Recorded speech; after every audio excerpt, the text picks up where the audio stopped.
High students welcome to my YouTube channel M Das maths tuition. আজকের class 6-এর third ইউনিটের ইতিহাসের সাজেশান উত্তর সহ দিচ্ছি বন্ধুরা। এখান থেকে 100% গ্যারেন্টি দিয়ে বলছি তোমরা পরীক্ষায় প্রায় সমস্ত কমন পেয়ে যাবে, তাই প্রথম থেকে শেষ পর্যন্ত মন দিয়ে দেখতে থাকো বন্ধুরা। Class 6 history third unit suggestion with answer মন দিয়ে দেখতে থাকো বন্ধুরা। এগুলো থেকে তোমরা কিন্তু কমন পেয়ে যাবে, যেটা আমি 100% দায়িত্ব নিয়ে বলছি বন্ধুরা। তো প্রথম করাচ্ছি অষ্টম অধ্যায়ের করাচ্ছি অষ্টম অধ্যায়ের 8 নম্বর প্রশ্ন। অষ্টম অধ্যায়ের 8 নম্বর প্রশ্নতে কি আছে? গান্ধার মহাজনপদের রাজধানী কি ছিল? না তক্ষশিলা। গান্ধার মহাজনপদের রাজধানী ছিল তক্ষশিলা। ঋগ্বেদের ভাষা কি? ঋগ্বেদের ভাষা কি ছিল? এটা একদম আসবে। ঋগ্বেদের ভাষা কি ছিল? ছন্দস বা ছান্দস। এটা একদম আসবে। ঋগ্বেদের ভাষা কি ছিল? ছন্দস বা ছান্দস। এটা একদম আসবে। এবারে অষ্টাধ্যায়ী নামে ব্যাকরণ বইটি কে লেখেন? না পাণিনি। অষ্টাধ্যায়ী নামে ব্যাকরণ বইটি কে লেখেন? পাণিনি। ভীষণ ইম্পর্টেন্ট প্রশ্ন, একদম আসবে ধরে নিতে পারো। এরপরে করাচ্ছি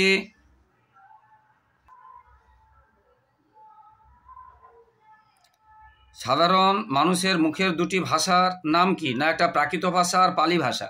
সাধারণ মানুষের ভাষা, মুখের ভাষা বা ভাষা দুটো কি? না একটা প্রাকৃত ভাষা, পালি ভাষা।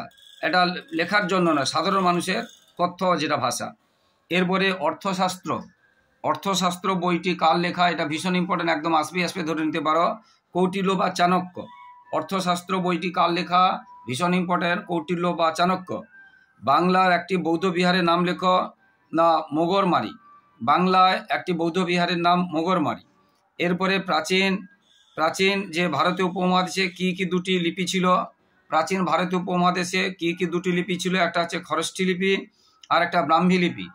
প্রাচীন ভারতীয় উপমহাদেশের মানে প্রাচীন লিপি আর কি, ভারতের প্রাচীন লিপি, এটা খরষ্টি লিপি আর ব্রাহ্মী লিপি, বুঝতে পেরেছো? তারপরে মহাভারতের আদি নাম কি ছিল? জয়কাব্য। একদম মোস্ট ইম্পর্ট্যান্ট, একদম আসবে। মহাভারতের আদি নাম কি ছিল? জয়কাব্য। একদম আসবে। কোন লিপি ডান দিক থেকে বাম দিকে লেখা হয়? না খরষ্টি লিপি। অশোকের শিলালেখগুলি বেশিরভাগ কোন লিপিতে লেখা ছিল? বুঝতে পেরেছো? ব্রাহ্মী লিপিতে। অশোকের শিলালেখগুলি কোন লিপিতে লেখা? ব্রাহ্মী লিপিতে বেশিরভাগ। রামায়ণ কে লেখেন এবং কতগুলো শ্লোক আছে? বাল্মীকি লেখেন, 24,000 শ্লোক আছে। রামায়ণ লেখেন মহর্ষি বাল্মীকি। মহাভারত কে লেখেন? কৃষ্ণ দ্বৈপায়ন ব্যাস। বুঝতে পেরেছি? এখানে 8,800টি শ্লোক আছে। মহাভারতের আর এক নাম জয়কাব্য বা জয়কাব্য কে লেখেন? না কৃষ্ণ দ্বৈপায়ন ব্যাস। বা মহাভারত কে লেখেন? কৃষ্ণ দ্বৈপায়ন ব্যাস। এরপরে মহাভারতকে পঞ্চম বেদ বলা হয়েছে কেন? বা পঞ্চম বেদ কাকে বলা হয়? না মহাভারতকে পঞ্চম বেদ বলা হয়। বা পঞ্চম বেদ কাকে বলা হয় বা বলা হয়েছে কেন? মহাভারতের চর্চা করলে বেদ চর্চার মতো সুফল হবে বলে, বুঝতে পেরেছ? তাই একে বলা হতো, কি বলা হচ্ছে? পঞ্চম বেদ। বেদ চর্চা করলে যা সুফল পাওয়া যাবে, মহাভারত চর্চা করলেও সেই সুফল পাওয়া যাবে, তাই মহাভারতকে পঞ্চম বেদ বলা হতো। এরপরে 35-এর প্রশ্ন, উপবেদ কাকে বলে? উপবেদ কাকে বলে? না চরক সংহিতা ও সুশ্রুত সংহিতা চিকিৎসা নিয়ে লেখা দুটি বিখ্যাত প্রাচীন বই। সেই সময় সমাজে চিকিৎসার গুরুত্ব এতটাই ছিল যে চিকিৎসা শাস্ত্রকে উপবেদ বলা হতো। তাহলে উপবেদ কাকে বলে? না অ্যাকচুয়ালি চিকিৎসা শাস্ত্রকে। কেন? না বেদ যেমন গুরুত্বপূর্ণ, চিকিৎসা শাস্ত্র সেই রকম খুবই গুরুত্বপূর্ণ ছিল। কি? না চরক সংহিতা, বুঝতে পেরেছ? চরক সংহিতা চিকিৎসা নিয়ে লেখা দুটি বিখ্যাত প্রাচীন বই, বুঝতে পেরেছ? চরক আর সংহিতা, এই দুটো, চরক সংহিতা ও সুশ্রুত সংহিতা, দুটো বই। একে বলা হচ্ছে উপবেদ, বেদের মতো উপকারী বলে বা গুরুত্ব বলে। বুদ্ধচরিত কার লেখা? অশ্বঘোষ। এটা একদম আসবে। বুদ্ধচরিত কার লেখা? এটা একদম আসবে। আচ্ছা, মৃচ্ছ কটিকম কথাটির মানে কি? মাটির তৈরি ছোট গাড়ি। মৃচ্ছ কটিকম কথাটির মানে কি? মাটির তৈরি ছোট গাড়ি। এবারে 10 কুমার চরিত কার লেখা? দণ্ডী। এটা ভীষণ আসবে, বুঝতে পেরেছো? গদ্যে লেখা সংস্কৃত বইও বলতে পারে, গদ্যে লেখা সংস্কৃত বই। আগেকার দিনে সংস্কৃত বইগুলো তো সব পদ্যে লেখা হতো, কবিতার ছন্দে সুরে সুরে, কিন্তু গদ্যে লেখা সংস্কৃত বই কে লিখেছিল? না দণ্ডী। সেই বইটির নাম কি ছিল? 10 কুমার চরিত। ভীষণ ইম্পর্টেন্ট আছে। এবারে রাজা হর্ষবর্ধন কি কি নাটক লেখেন? না নাগানন্দ, রত্নাবলী আর প্রিয়দর্শিকা। রাজা হর্ষবর্ধন কি কি নাটক লেখেন? নাগানন্দ, রত্নাবলী, প্রিয়দর্শিকা। অশ্বঘোষ, অমরকোষ। অমরকোষ অভিধান বইটি কার লেখা? অমর সিংহ।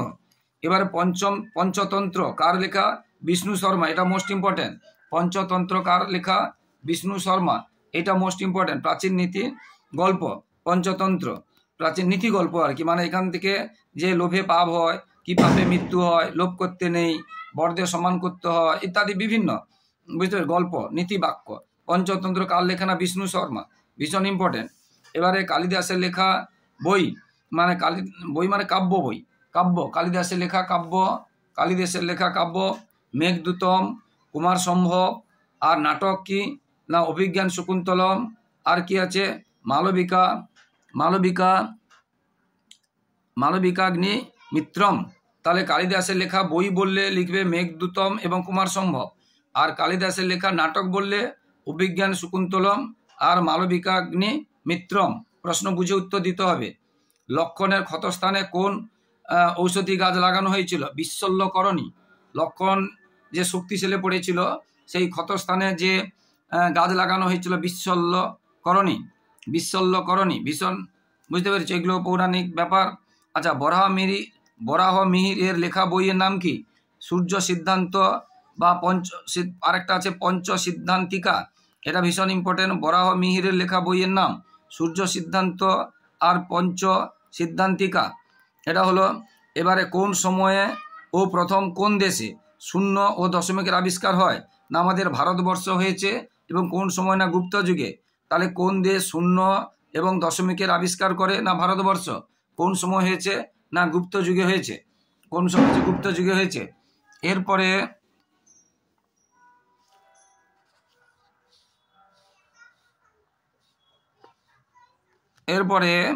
ব্রহ্ম সিদ্ধান্ত গণিত বিষয়ক বইটি কার লেখা? না ব্রহ্মগুপ্তের। ব্রহ্মগুপ্তের বা প্রাচীন একটা গণিত বিষয়ক বইয়ের নাম লেখো, তখন কি বলবে? ব্রহ্ম সিদ্ধান্ত। ব্রহ্ম সিদ্ধান্ত গণিত বিষয়ক বই, এটা কার লেখা? না ব্রহ্মগুপ্তের। বুঝতে পারলে? এবার অশোক স্তম্ভ কোথায় অবস্থিত? ভীষণ ইম্পর্টেন্ট। অশোক স্তম্ভ কোথায় অবস্থিত? সারনাথে। অশোক স্তম্ভ কোথায় অবস্থিত? সারনাথে। এবারে গান্ধার ভাস্কর্যে প্রাচীন প্রধানত কোন কোন দেশের প্রভাব দেখা যায়? গান্ধার ভাস্কর্যে প্রধানত কোন কোন দেশের যে প্রভাব দেখা যায়? না গ্রিক এবং রোমান। গান্ধার যে ভাস্কর্য, কোন কোন দেশে প্রভাব দেখা যায়? না গ্রিক এবং রোমান। এগুলো চৈত্য কি আসতে কম আসে। এবারে পশ্চিমবঙ্গের কোথায়?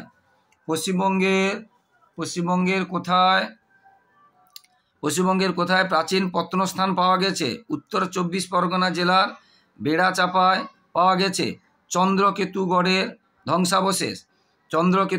ধ্বংসাবশেষ পাওয়া গেছে কোথায়? উত্তর 24 পরগনা জেলার বেড়াচাঁপায় পাওয়া গেছে। এটি ছিল একটি বাণিজ্য কেন্দ্র এবং বিদ্যাধরী নদীর তীরে অবস্থিত ছিল। পশ্চিমবাংলায় প্রাচীন প্রত্নস্থান পাওয়া গেছে কোথায়? উত্তর 24 পরগনা জেলার বেড়াচাঁপায় পাওয়া গেছে। এবং এটা কি ছিল? চন্দ্রকেতুগড়ের ধ্বংসাবশেষ ছিল। এটি একটি বাণিজ্য কেন্দ্র ছিল এবং বিদ্যাধরী নদীর তীরে এটা পাওয়া গেছে।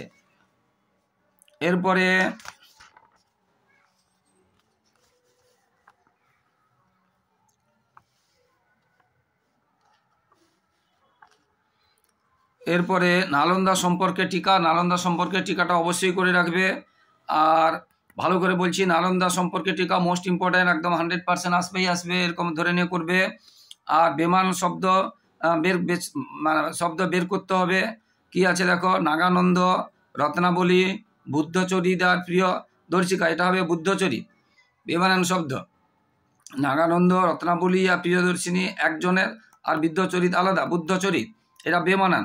এবারে নালন্দা বিশ্ববিদ্যালয়, তক্ষশিলা আর বলবী আর পাটলিপুত্র এটা হবে পাটলিপুত্র, পাটলিপুত্র, আর এগুলো আলাদা। এগুলো নালন্দা, এগুলো বিশ্ববিদ্যালয়, পাটলিপুত্র একটা রাজধানী স্থান, বুঝতে পেরেছো, বিহার।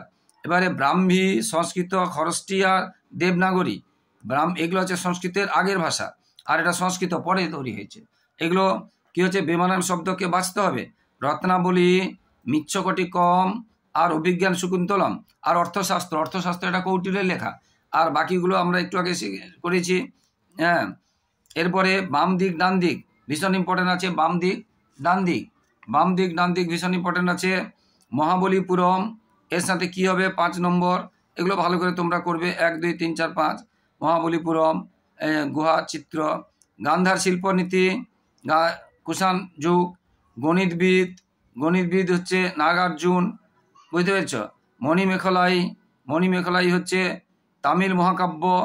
এবারে অজন্তা, অজন্তা কি হচ্ছে গুহাচিত্র। মিচ্ছকটিকম কি হচ্ছে, মিচ্ছকটিকম হচ্ছে মাটির গাড়ি, ভীষণ ইম্পর্টেন্ট, বুঝতে পেরেছ, ভীষণ ইম্পর্টেন্ট আছে। এই বাম দিক ডান দিক থেকে উত্তরগুলো দেখে নাও, বারবার বলছি, দরকার হয় স্ক্রিনশট নিয়ে নাও। এবং বেমানান শব্দটাও বললাম, আর এটা বললাম, ভীষণ ইম্পর্টেন্ট আছে, কিন্তু এটা ভীষণ ইম্পর্টেন্ট আছে, বারবার বলছি ভীষণ ইম্পর্টেন্ট আছে। এটা গেল অষ্টম অধ্যায়ের। এবারে নবম অধ্যায় করাচ্ছি, কম প্রশ্ন দিচ্ছি, অবশ্যই ভালো করে পড়বে, এখান থেকে অবশ্যই আসবে। এবারে নবম অধ্যায়ের, নবম অধ্যায়ের, নবম অধ্যায়ে কি আছে, নবম অধ্যায়ে আছে যে টাইগ্রিস ও ইউফ্রেটিস নদীর মাঝখানের অঞ্চলকে কি বলা হতো, গ্রিকরা কি বলতো, টাইগ্রিস এবং ইউফ্রেটিস নদীর মাঝখানের অঞ্চলকে কি বলা হতো, বা গ্রিকরা কি বলতো না, মেসোপটেমিয়া। মেসোপটেমিয়া মানে হচ্ছে 2 নদীর মধ্যবর্তী দেশ, ওই দুটো নদী হচ্ছে টাইগ্রিস এবং ইউফ্রেটিস। মেসোপটেমিয়া, মেসোপটেমিয়ার কথার মানে কি এটাও আছে, মোস্ট ইম্পর্টেন্ট। মেসোপটেমিয়া কথার অর্থ কি না, 2 নদীর মধ্যবর্তী দেশ, ভীষণ ইম্পর্টেন্ট, বারবার বলছি। বা কোন কোন দুটো নদীর মাঝে মেসোপটেমিয়া গড়ে উঠেছিল সভ্যতা, টাইগ্রিস এবং ইউফ্রেটিস। মেসোপটেমিয়া অঞ্চলে 2টি সভ্যতার নাম লেখো না, সুমেরীয় সভ্যতা ও ব্যাবিলনীয় সভ্যতা। মেসোপটেমিয়াতে গড়ে উঠেছিল যে সভ্যতাগুলো তাকে বলা হচ্ছে সুমেরীয় সভ্যতা এবং ব্যাবিলনীয় সভ্যতা। এবারে সুমেরদের লিপিকে ইংরেজিতে কি বলে না, কিউনিফর্ম। সুমেরদের লিপিকে ভীষণ ইম্পর্টেন্ট, এটা বুঝতে পেরেছ, আসে কিউনিফর্ম লিপি, এটা ভীষণ ইম্পর্টেন্ট একদম। সুমেরদের লিপিকে ইংরেজিতে কি বলে না, কিউনিফর্ম। কারা প্রথম কাঠের চাকার ব্যবহার শুরু করে, সুমেরের লোকেরা। কারা প্রথম কাঠের চাকার ব্যবহার শুরু করে, সুমেরের লোকেরা। কে প্রথম লিখিত আইন চালু করে, ব্যাবিলনের রাজা হামুরাবি। হামুরাবির আইন বিধি আছে, কোড অফ হামুরাবি, প্রথম লিখিত, বুঝতে পেরেছ, আইন চালু করে কে, হামুরাবি। হামুরাবি কে না ব্যাবিলনের রাজা। কে প্রথম আইন চালু করে লিখিত আইন না, হামুরাবি। কে মিশরকে নীল নদের দান বলেছিল, একদম আসবেই আসবে, গ্রিক ঐতিহাসিক হেরোডোটাস, একদম আসবেই আসবে, গ্রিক ঐতিহাসিক হেরোডোটাস। কে মিশরকে নীল নদের দান বলেছিল, আসবেই আসবে। এবার ফারাও কাকে বলে, মিশরের শাসকদের ফারাও বলে, মিশরের শাসকদের ফারাও বলে। এরপরে মিশরে কোন গাছের ছাল প্রথম লেখা শুরু হয় না, প্যাপিরাস গাছের ছাল। কোন গাছের ছাল থেকে প্রথম লেখা শুরু হয়, প্যাপিরাস গাছের ছাল। কাগজের ইংরেজি শব্দ যে পেপার কিভাবে এসেছে না, যে প্যাপিরাস গাছের ছাল ব্যবহার করা হতো বলে, সেই জন্য প্যাপিরাস কথা থেকে। বুঝতে, হায়ারোগ্লিফ লিপি ভীষণ ইম্পর্ট্যান্ট, আসবেই আসবে ধরে নাও, হায়ারোগ্লিফ লিপি একদম আসবেই আসবে ধরে নাও। বর্ণ ছবি মিশিয়ে মিশরের এক ধরনের লেখা ব্যবহার করতো মিশরীয়রা, একে বলা হতো হায়ারোগ্লিফ লিপি। তাহলে বর্ণ এবং ছবি মিলিয়ে মিশরে এক ধরনের লেখা ব্যবহার করা হতো, তাকে বলা হতো হায়ারোগ্লিফ লিপি, ভীষণ ইম্পর্টেন্ট, একদম আসবেই আসবে। মিশর থেকে কোন পাথর ভারতীয় উপমহাদেশে আমদানি করা হতো না, ল্যাপিস লাজুলি। মিশর থেকে আনত যে পাথর, দামি পাথর, ল্যাপিস লাজুলি। চীন সভ্যতা কোন কোন নদীর অববাহিকায় ছিল, হোয়াংহো এবং ইয়াংসিকিয়াং, এটাও মোস্ট ইম্পর্টেন্ট। চীন সভ্যতা কোন কোন দুটো নদীর অববাহিকায় ছিল, হোয়াংহো ও ইয়াংসিকিয়াং। এবারে এথেন্স ও স্পার্টার সঙ্গে পারসিকদের যুদ্ধের কথা কার লেখা থেকে পাওয়া যায়, হেরোডোটাস। এথেন্স স্পার্টার একসঙ্গে ছিল, আর একদিকে ছিল পারসিক। এথেন্স ও স্পার্টার সঙ্গে পারসিকদের যুদ্ধের কথা কার বই থেকে পাওয়া যায়, লেখা থেকে পাওয়া যায়, হেরোডোটাস। প্রশ্নটা বুঝতে হবে, প্রশ্নটা আর একটা একই রকম প্রশ্ন পরে পড়াচ্ছি, দেখে নাও। এটা এথেন্স ও স্পার্টার সঙ্গে পারসিকদের যুদ্ধ, হেরোডোটাস থেকে। এরপরে আরেকটা আছে, দেখে নাও ভালো করে। এরপরে আছে এথেন্স ও স্পার্টার মধ্যে যুদ্ধ। এথেন্স ও স্পার্টার মধ্যে যুদ্ধ কার লেখা থেকে পাওয়া যায়? না গ্রিক ঐতিহাসিক, এটাকে হচ্ছে থুকিডাইসিস। থুকিডাইসিস, গ্রিক ঐতিহাসিক থুকিডাইসিস, এটা নবম অধ্যায় চলছে। বুঝতে পেরেছ? প্রথম ভীষণ ইম্পর্টেন্ট প্রশ্ন আছে, এথেন্স ও স্পার্টার মধ্যে যুদ্ধ কার লেখা থেকে পাওয়া যায়? গ্রিক ঐতিহাসিক থুকিডাইসিস। বা যদি বলে একজন গ্রিক ঐতিহাসিকের নাম লেখো, তখনও বলবে থুকিডাইডিস। বুঝতে পেরেছ? ডাইডিস। এবারে কুরুস ও প্রথম দরায়ুস বা দরায়বৌস কোথাকার সম্রাট ছিলেন? পারসিকের সম্রাট ছিলেন। কাদের আদেশে জেরুজালেমে যীশু খ্রিস্টকে ক্রুশবিদ্ধ করা হয়? না রোমের আদেশে। বুঝতে পেরেছ? রোমের রাজকর্মচারী মানে রোমের রাজার। কার আদেশে জেরুজালেমে যীশু খ্রিস্টকে ক্রুশবিদ্ধ করা হয়? না রোমের রাজকর্মচারী। বুঝতে পেরেছ? ভারতের কোন রাজা আলেকজান্ডারকে সহযোগিতা করেছিল আর কোন রাজা বাধা দিয়েছিল? আলেকজান্ডারকে কোন রাজা সহযোগিতা করেছিল? না তক্ষশিলার রাজা অম্বি। তক্ষশিলার রাজা অম্বি। মোস্ট ইম্পর্টেন্ট, বাধা দিয়েছিল, যুদ্ধ করেছিল পুরু। মিনান্দারের রাজধানী কোথায় ছিল? সাকল বা এখনকার শিয়ালকোট, যেটা পাকিস্তানে আছে। সাকল বা এখনকার শিয়ালকোট, যেটা পাকিস্তানে আছে। বুঝতে পেরেছ? এবারে পার্থীয়রা উপমহাদেশকে কি নামে পরিচিত? উপমহাদেশে কি নামে পরিচিত? পার্থীয়রা উপমহাদেশে কি নামে পরিচিত? না পল্লব। মেগাস্তিনিস কার দূত ছিলেন? সেলুকাস। মোস্ট ইম্পর্টেন্ট, মেগাস্তিনিস কার দূত ছিলেন? সেলুকাস। মেগাস্তিনিস কার সময় কার রাজসভায় গিয়েছিলেন? চন্দ্রগুপ্ত মৌর্য।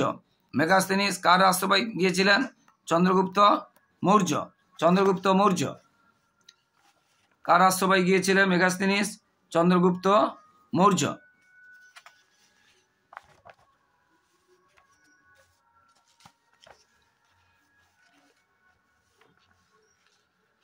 হুন আক্রমণ ভারতে কবে হয়? এটা একদম আসবে, ভীষণ ইম্পর্টেন্ট। এটা আনুমানিক 458 খ্রিস্টাব্দে। হুন আক্রমণ কবে হয়েছিল ভারতে? আনুমানিক 458 খ্রিস্টাব্দে। হুন আক্রমণের সময় ভারতের কার শাসন ছিল? স্কন্দগুপ্ত। হুন আক্রমণের সময় ভারতের কার শাসন ছিল? স্কন্দগুপ্ত। রেশম পদ বলতে কি বোঝো? তোমাদের টেক্সট বইতে 142 পৃষ্ঠায় আছে। মোস্ট ইম্পর্টেন্ট, একদম আসবে, 100% গ্যারেন্টি বলা যেতে পারে। 142 পৃষ্ঠায় রেশম পদ বলিতে কি বোঝো? তোমাদের টেক্সট বইতে 142 পৃষ্ঠায় 142 আসবে। এবারে ইরিথ্রিয়ান সাগর কাকে বলা হতো? ইম্পর্টেন্ট আছে। ভারত মহাসাগর, লোহিত সাগর ও পারস্য উপসাগরকে প্রাচীন গ্রিক ও রোমান ভূগোলে ইরিথ্রিয়ান সি বলা হতো। ভারত মহাসাগর, লোহিত সাগর ও পারস্য উপসাগরকে প্রাচীন গ্রিক ও রোমানরা ভূগোলে কি বলতো? Erythraean C. এরিথ্রিয়ান সাগর যাতায়াত ও বাণিজ্য বিষয়ে একটি বই লেখা হয়েছিল, তার নাম কি? না Periplus of the Erythraean C.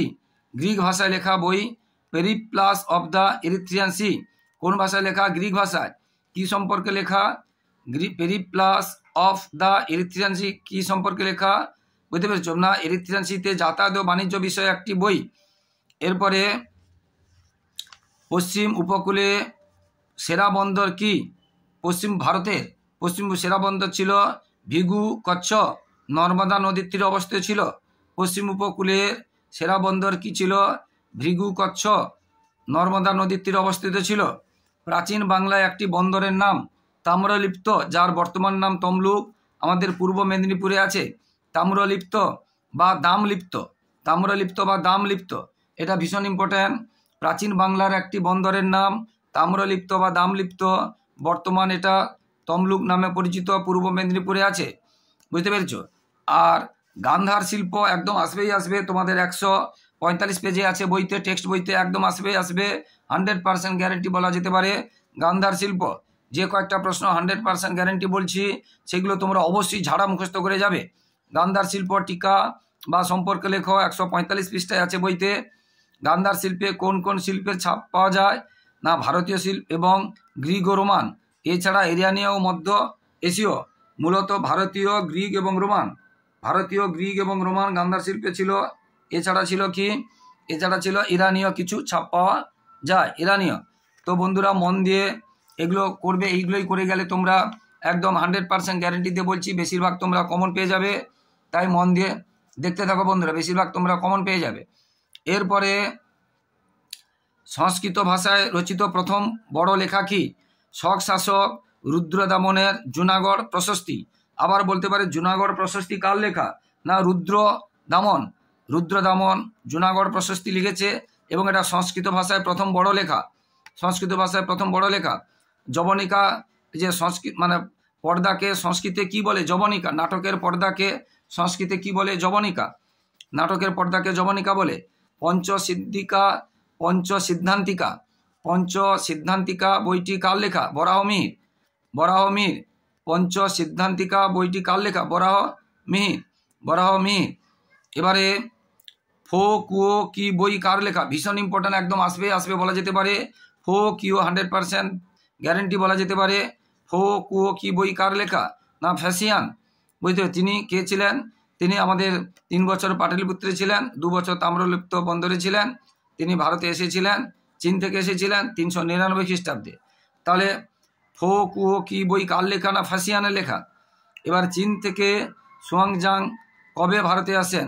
630 খ্রিস্টাব্দে, হর্ষবর্ধনের সময় এসেছিল এবং তিনি নালন্দা মহাবিদ্যালয়ে যে পণ্ডিত শিলভদ্র, আবার বলতে পারে নালন্দা মহাবিদ্যালয়ে পণ্ডিতের নাম কি? শিলভদ্র বা বাম দিক ডান দিক হিসাবে থাকতে পারে, এরকম।